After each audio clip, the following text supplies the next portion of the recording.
ಮಾಬಾ corporate service private limited ಇದು ಏನಂದ್ರೆ issue ಇರೋದು Ashwath Narayana Thimmaiah. Ashwath Narayana is the ex MLC of the BJP, spokesperson of BJP. ಇವರು ನಮ್ಮ Maba corporate service private limited managing director ಜೊತೆ agreement enter ಆಗಿದ್ದಾರೆ. 26/10/2024 4 ಫ್ಲಾಟ್ಗೆ ಮಾರಾಟಕ್ಕೋಸ್ಕರ agreement ಮಾಡಿಕೊಟ್ಟಿದ್ದಾರೆ. ಆ ಫ್ಲಾಟ್ಗಳಿರೋದು ನಿಮಗೆ ಡೀಟೇಲ್ ಹೇಳ್ತೀನಿ.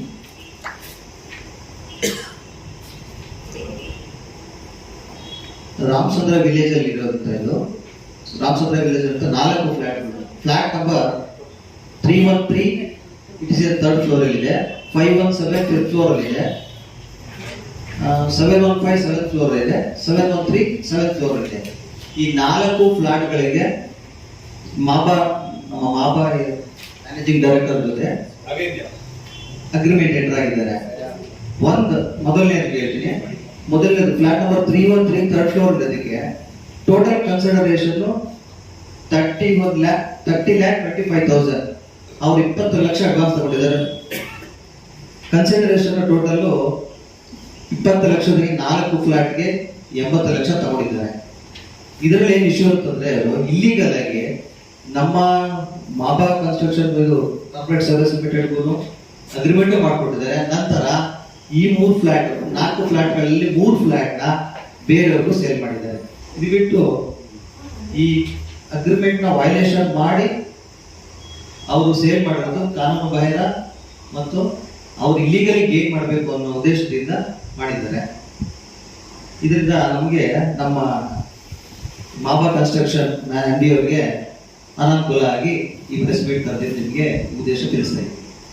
ಅದರಲ್ಲಿ 4 ಫ್ಲಾಟಲ್ಲಿ ಫ್ಲಾಟ್ ನಂಬರ್ ಅದು ಇರೋದು ರಾಮಚಂದ್ರ ವಿಲೇಜ್ ಅಲ್ಲಿ. ಮೊದಲನೇ ಫ್ಲಾಟ್ ನಂಬರ್ 313.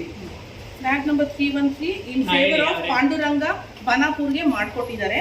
ಫ್ಲಾಟ್ ನಂಬರ್ 517 ಅದು ಬಂದ್ಬಿಟ್ಟು ಇನ್ ಫೇವರ್ ಆಫ್ ವಿನೋದ ಮಾಡ್ಕೊಟ್ಟಿದ್ದಾರೆ.